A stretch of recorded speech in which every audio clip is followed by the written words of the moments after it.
Hello, and welcome once again to Age of Wonders Planetfall. My name, as always, is Orange. Uh, today's video, well, first off, today's video is a little early. I'm going to be in town for the weekend coming up here, and since I wanted to be consistent about making the videos, again, or try to be, I needed to put it out now, otherwise it wasn't going to happen because I'll be gone starting Wednesday. So just got to get it all the way, and there'll be another one, I don't know, a couple weeks probably, hopefully. Second, this video is a remake of sorts of the very first video I ever made. That video talked about the first 5 turns in Planetfall. This video does the same thing. Things have changed, significantly so. Since that first video, 2 big patches have come out. Obviously, Tyrannosaurus just came out, 1.2. But even 1.1, Stegosaurus had some significant changes, most notably in that you can manual fights, even if you lost in an auto.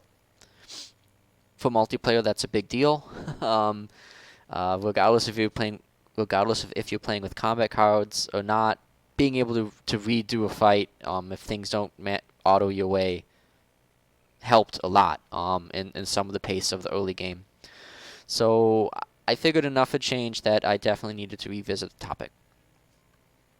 And it seemed like it was a topic that people kind of wanted to ask about. I see that pop up of players that I don't even knew are just like, I don't really know what I'm doing sometimes when I start the game. So I hope this will help. This is not aimed at a totally new audience. I'm really going to assume that players know, or that people watching this know, a lot of the basics of the game. And for this video, I'm also going to try to stay a little more focused, but just I'm going to have to talk about stuff that I haven't done a video on, or haven't done a video on yet, hopefully. Just because I can't go on every sidetrack. It'll be too long. I'll be here for days if I try to go in depth on everything that I'm doing here and why. So with that in mind, it's turn 1. Just started the game. I am Vanguard Synthesis. I tried Celestian, but I switched to Synthesis, so I had to think about it. In a real multiplayer game, before you get to this point, if you're trying to be competitive, you're not randoming into your race class combination. So before you even start turn 1, there's turn 0 stuff that you probably want to do in multiplayer. In single player, you can random it, and you have the time, luxury, and time to think about it. In multiplayer, you probably want some basic stuff down. Obviously, you want to know your race and secret class combination. But additionally to that, you want to have a basic game plan for your military tech tree. So you really want to know probably the first 5 or 6 techs, which ones you're going to get for that very beginning part. To kind of get the core of what your army is going to be and your game plan. On the society side, you should have a tentative outlook, but now that the sector economy has changed so significantly, it's really hard to have that locked in. So you'll tentatively want to know the things you're going to be looking towards maybe doing, but you'll want to be a lot more flexible on that end. So that's turn 0. Turn 1. Actually, before I do that, I was gonna have this be a summary, but I should say it now. What are your objectives in the first 5 turns? There's 3 kind of driving forces that you're trying to meet. Number 1 is scouting. Scouting is vital in this game. Probably make a video that talks just about scouting at some point, but in multiplayer, you need to know where your opponent is. You need to identify the valuable stuff on the map. You need to know where threats might be coming from later game to keep tabs on stuff. You need scouts out. You need to know things as quickly as you can do it. Number 2 is clearing. Clearing is both an immediate resource boost and a long-term resource boost. It removes threats from the field. It gives experience to your units. It's a critical part of the game. You want to be clearing consistently and constantly up until you've won the game, as much as you can. Number 3 is expanding. So this is one that falls off a little bit later on because of the way that colonizers continue to get more expensive and pops become harder to get as cities grow. But in the early game, expanding is a huge deal. You want to be growing as quickly as you can, as large as you can. And the only thing that's going to slow you down from that is when you need to switch into build stuff to kill your opponent mode. That exact timing will change based off of if you're a more aggro build or if you're a more control build, but the first 5 turns, regardless of your build, you're going to be expanding as a driving force of what you're doing no matter what you do. So with those 3 things in mind of scouting, clearing, and expanding, I have 5 goals, or 6 goals, sorry, that if I've done them all in the first 5 turns, it's been a pretty successful game. They're not too complex. So first off, I want to have 3 scouts by the end of 5 turns. I want to not lose a unit in the first 5 turns, which is a lot easier to do now. It used to be more difficult, but I want to have scouted my neutral city to buy out right away. I want to have found a Cosmite node. I want to have expanded my city from 1 to 2 sectors, and I want to have identified where my second city site is because I should be building my colonizer by turn 5. So we'll revisit those goals at the end of these 5 turns to see if I meet them all. I might not, but that's the hope, is to have done all of those. So, as I said before, it's still turn 1, haven't moved a unit.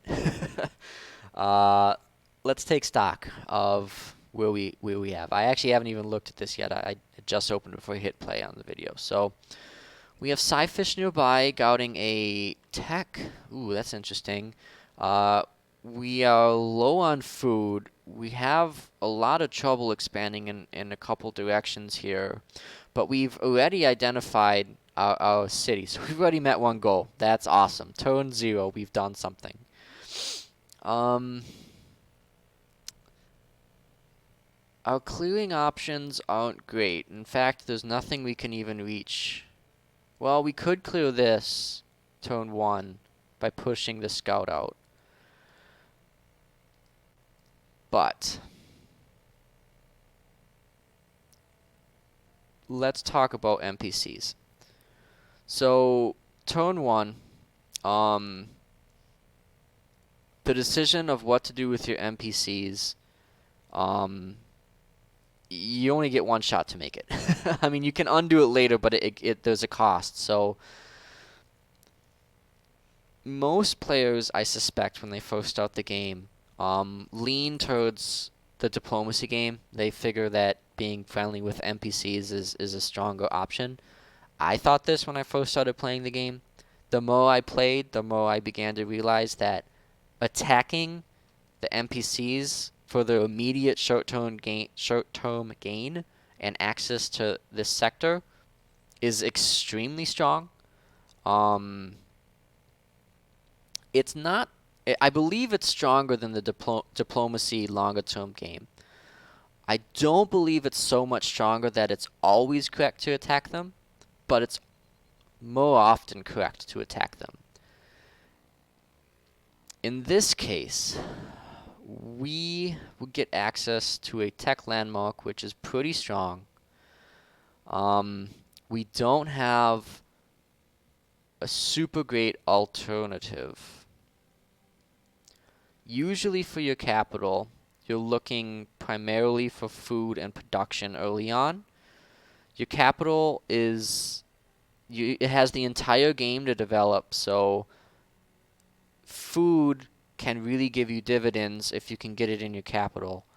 And then production, your capital is going to be building the most of anything in the game for you. Again, just because it starts from turn 1, building stuff. So production also gives you really accumulating benefits. There's the longest time for it to give you a return on your investment. Tech is also something that gives you a long-term return on investment if you can get it, though. And we don't have access to food, which probably means we're going to be looking towards our doctrine, which I'll talk to turn 2. The other two options aren't awful either. If we go this, we get happiness. Happiness events are strong, and we'd be able to maybe get an early production. If we go for this, we get energy, which is also very good, and we'd also be able to go for production.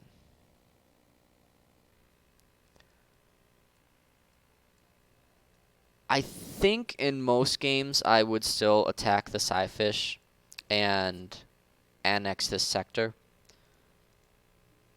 But for a newer player, I think you're probably better off being nice to them and then trying to get that sector later on. So I'm going to go with that decision, even though I think the optimal one is probably to attack them. All right. This also might help us. Okay, great. That's not super helpful to where we wanted to go. I think both of these sectors are totally okay to go for. I think we can head this way, I guess. Let's run the scout out first. It doesn't reveal much. Oh, there's more population though. That's good. Okay, let's move to there.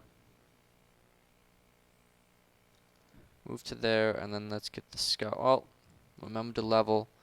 One little trick that'll bring up here. The AI really struggles with grenades. So taking your grenade off your hero is usually to your advantage. It tends to make them stronger in clearing. In this particular one, I chose veteran just because I don't want to think very hard about it. I'll take infantry commander. Field medicine is strong out of combat. I guess I'll just grab it. And then, what are these guys? It's all animals. Okay. Let's just grab, dig in then. And then we'll send the scout in. We'll see if we lose a unit. We might. In a normal game, yeah, see, I would retry this every time, in a real game, and accept the loss of a combat card. Because it's a video, I don't want to spend 10 minutes to fight this out, so I'm just going to accept the loss.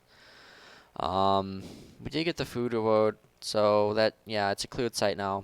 That food reward is actually, it's nice. It's not going to be a huge deal. It does mean we don't need to do food turn 1, so I was going to say, going to do the building and stuff second, and then always say, hey, you click this button to get food going so that you get that first pop of growth early.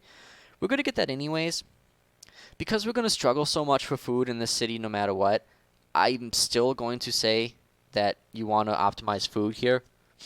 Because we want this to get to 8 at least, and it's really going to have trouble doing that until we can get the doctrine online. So I'll put it on food either way. This will be a video of its own someday to talk more about these. I've done one in the past, but it should get revisited. As far as production, this is another turn 1 decision you have to make. And just in general for any city, I think you always want 95 to 99% of the time you're building a central building. The only time that's not the case is if you think the city is under threat and you really need either a unit or a skirmisher. Otherwise, you want a central building. And for your capital, the analysis is a little different than for your second, third, fourth cities, whatever it may be. For your capital, like I said, food and production are pretty important because you have a lot of time to get your return on investment from them. I know people that would say you can go tech or energy. I would not recommend that unless you really understand why you're making that decision. You want food or production most of the time. Now, I know I had said that this city is going to be a little food starved, and so that maybe would imply going food. However, I'm Vanguard. We get a doctrine that's going to fix that a little bit. I'm going to go production, I believe. This other scout, we lost that one. That sucks. We'll move him there, and we'll end the turn.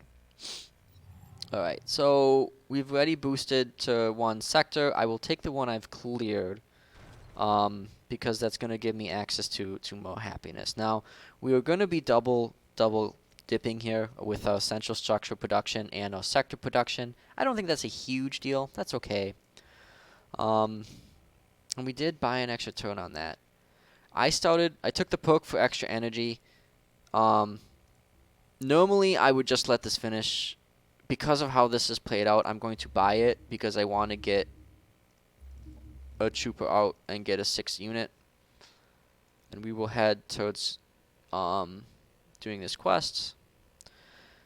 If you don't get a quest, well, I will quickly talk a little bit about clearing paths. My start here didn't have a very good clearing path. Like I said, the optimal one is probably to go for the Psyfish, declare on them, and then head towards this population pickup.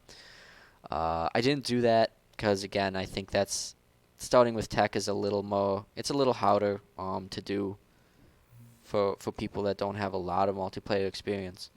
So, because I went in a different direction, my options were to loop around this way or to explore into this direction. My quest popped here, which is enough of a reason to go here, but these mountains are going to always continue to be a pain in my butt, and it's quite possible that I should have actually looped around and then taken this long way around and hoped to play longer, but clearing paths is not the strongest part of my personal game.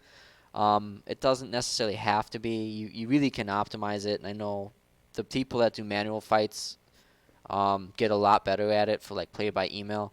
In live, you can't always afford to care that much because you can't ensure that you're always going to be able to do a manual fight. So I aimed for the quest because it was available. It's the short answer. I don't want to talk too much about the military stuff here because, again, that's kind of a different video to once again revisit builds. I've made one on it already. I will just very quickly say that for newer multiplayer players, your early plans are all in these 4 tiers. Don't bother zooming further down. Keep it to tier 4 or lower. It's best if you keep it to tier 3 or lower. As far as the things you're going to go for your first 5 techs or even 6 techs maybe. Second good rule of thumb, secret tech tends to be a little stronger than your racial. So often you want to look to your secret tech first and then look at what your race is going to provide you to fill out whatever other gaps you might have. In this exact case, I would be looking towards Vanguard Hackers as a very solid unit. They now have targeting calibration, which gives a range boost, which is very cool. They were already just a good unit. They've got okay defensive stats for a tier 2, combined with with a strong offense. At 7 range, 11 damage is very good. Plus the shrapnel virus it's okay. To tack on to the hacker as well. So we're going to be looking towards that. The final rule of thumb I'll talk about is look to get your units first and then your mods. You can always put mods on units after they're built, but you can't build the mods without the units. So you need to get the units ready to go first, and then you start looking into mods. With the Vanguard Hacker, I mean, just by default, we're going to get the excellent Tier 1 Syndicate mods. So there's not a whole like that. We're going to have at least 1, probably 2 mods built in for us.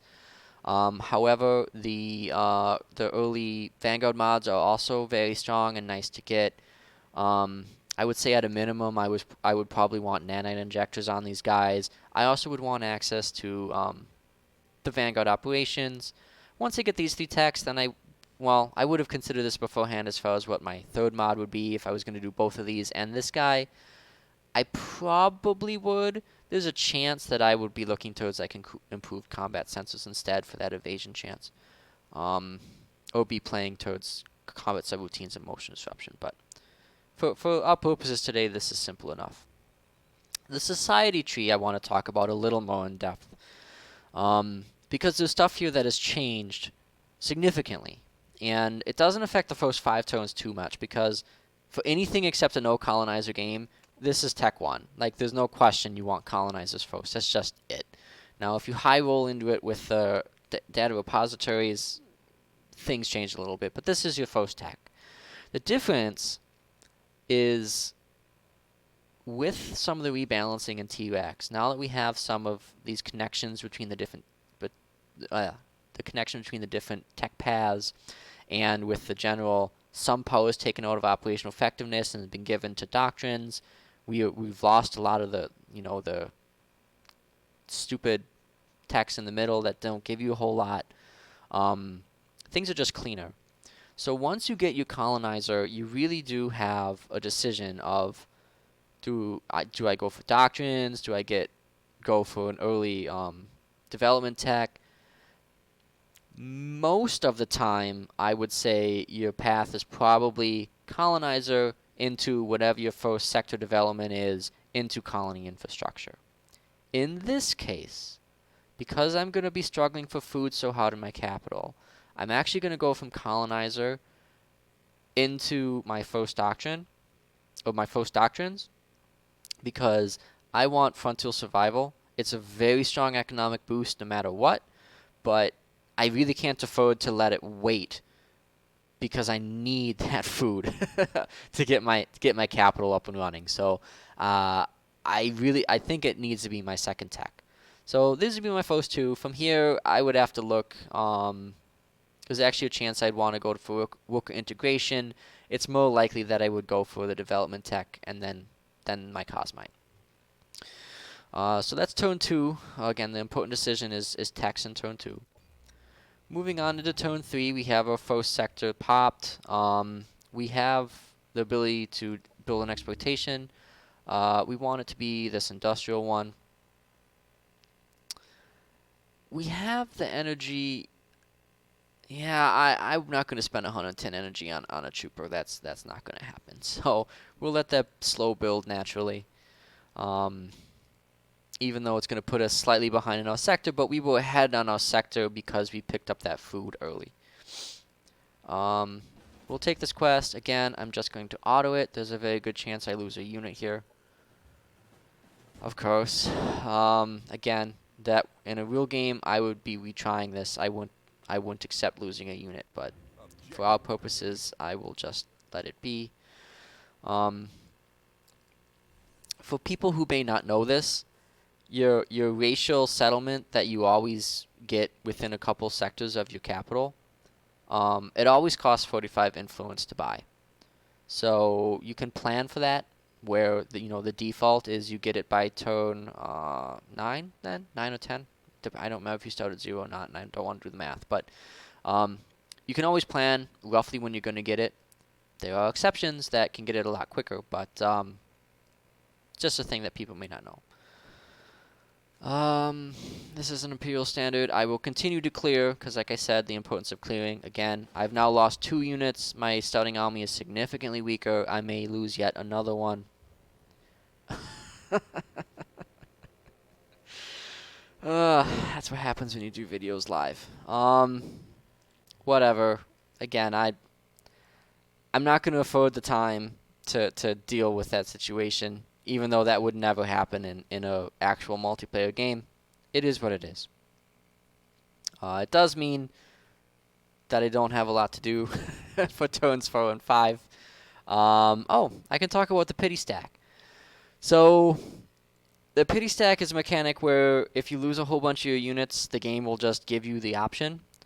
I forgot to check. It may have just strictly given them to me for nothing, which I didn't realize you could do. I don't think this is competitive in multiplayer. I can't imagine a situation where this would be to your advantage to lose everything. Um, but it's nice that it exists. So I don't get super embarrassed by the fact that my first clears just went awful. That's really unusual. To have that bad at clearing. My experience as Vanguard clearing got a lot better now that everybody starts with a veteran. Plus, since everybody starts with a secret tech unit, that's another reason everybody gets a T2 instead of a T1. Normally, it's never that bad, but I don't know. I could go back and look, but that's not going to happen for the video, so it is what it is. But since I have a stack to play with, I can start sending him towards clearing and put in that other guy. I'm working towards building that expansion. Continue to scout. And, yeah, this was not a great start, although I guess I got more influence. We won't change any of this, even though I could, debatably should. Alright, so, I had talked about my goals. To start this, you know, what we want for the first 5 turns, and, obviously that hasn't exactly happened. So let's just go through them one by one. First off, have 3 scouts. I've got 2 right now. That getting 3 scouts is actually one that's a little bit more of a stretch. You need to get the right pickups to make it happen. Your hope would be that from your starting stack, if you don't start with extra units, if you like a Vanguard start where you just get the 2 scouts, and then 5, you know, more combat units, you want to get a 6th combat unit in your stack more than you want to get a 3rd scout. So, because you have to spend that time to slot in a unit, either you need to get lucky and get one for free from somewhere, or you need to get a couple production pickups. You can't depend on that. So, getting 3 scouts is really a stretch goal. That's hard to get by turn 5. Some races can do it really easy. Debatably, some races start with 3 scouts or 4 scouts, but for the Vanguard, that's a harder one to do. I wasn't really expecting to get there. I also didn't find Cosmite. Oh, I did find Cosmite over here just now. So I met that goal. I found my first city as well. I started with it, so that one I knew I was going to get. I haven't teched... Tone is it? Tone 5. Yeah, I didn't get my frontier facilities up either. So I'm not building my colonizer yet, but I do know where I would put it. I haven't talked about it, but now that I see this Cosmite, I know where I would put it. Obviously, I want this Cosmite. The only discussion to be had is, do I settle on the Cosmite or next to the Cosmite? And as I move forward here, so the Cosmite's scouted by NPCs I'm nominally friendly with, so I wouldn't get it up anyways. I think I would settle my first city here in this Star Travel Transit. It's gonna get extra food from the resupply station. Not a lot, but enough to give it a bit of a kickstart. Once I clear this energy, I'm also gonna get extra energy as well. I'm losing out on not having energy exploitation, but it's closer. And that matters a lot, that it's closer, especially with all these damn mountains in the way of being able to get the colonizer there as quickly as possible. So I think I would just settle here for that early food boost and then the energy once I get a chance to clear it. And then make the Cosmite the first expansion for that city. And then this city, I would loop this guy around and take a look to where this guy's going to push in next. I'm not actually sure yet. I would want to get these last little bits cleared out. So that's the 5th goal? Yeah. 3 scouts, didn't get Cosmite, neutral city, not lose a unit. So identify the city site, that was number 4. Number 5 is not lose a unit. Again, obviously that didn't happen. But there's reasons for that. Um, in the live games I normally play, we play with combat cards. Not everyone does, but we do. That lets you be a little more aggressive with this clearing. Once you get a couple levels, it's usually not a problem. Um, and again, we kind of got a little bit of bad luck immediately of losing. And then once I lost unit, I kept being aggressive, saying, hey, this is what I would do if I hadn't lost unit. Um, if you do lose a unit, again, this is a goal. It's not a necessity. You can lose a unit early on and be okay. I would say if you were able to prevent it at all, like you should. So if you play simultaneous turns with combat cards, you replay to not lose that unit, especially in the first 5 turns. It hurts to give up the card. You may need it later, but you really need to start getting the XP chain rolling and the clearing chain rolling. And you can't afford to, you really don't want to waste that time to keep refilling on units. Again, it's not the end of the world if you have to, but it hurts a lot. So it's a goal you want to meet. Finally, expand a sector again. That was one thing. Well, the 2 things that we really got lucky on is we found a city immediately, and then we picked up that food early, so we were able to expand a sector instantaneously. And we've even built the sector upgrade for it right away, which is something that doesn't always happen that quickly. I think I would just build a... No, this has a scout in it, so I would be building a scout here. In preparation for next turn, popping out a colonizer. And I think, as far as those goals, that's the general outline of what you want to do. Now, I will, as quickly as I can, talk a bit about the transition here of, these first 5 turns were driven purely by scout, clear, expand. What happens next? So, from turns 5 through 15 or so, the general outline of what we want is we want to settle the right number of cities. In single player, that number is pretty much as many as you can afford to do. In multiplayer, it really depends on if you're a rush build or a controlling build or more of a mid-range. Like there's differences there. You're not always aiming towards the same number of cities, and it's not just as many as you can push out. The second thing is you want to develop as much as is strictly necessary. You build units when you need to, and you build buildings when you want to. So you have to be very precise about when you build and what you build. That is not a unit. So a lot of the times that'll mean that you probably build the city, the central building, maybe a militia building, happiness building, and then just some of the sector exploitations. And that's about it, right? You're not gonna go deep and build a barracks in every city, probably. But that's a decision you have to make, and you have to really pare down as best you can on the development side until you've got just what you needed to win, because anything past that is slowing you down, and is going to make you weaker in the short term where you might be vulnerable. So you have to decide what your level of risk you can accept is, which actually leads into you need to ask yourself, when are you able to fight and when do you want to fight? Which are 2 different questions, and in multiplayer they're both very important. You don't often get to decide when you're going to fight. There's another player, and he may decide when you have to fight. So you need to know when you can start fighting it if it comes to it.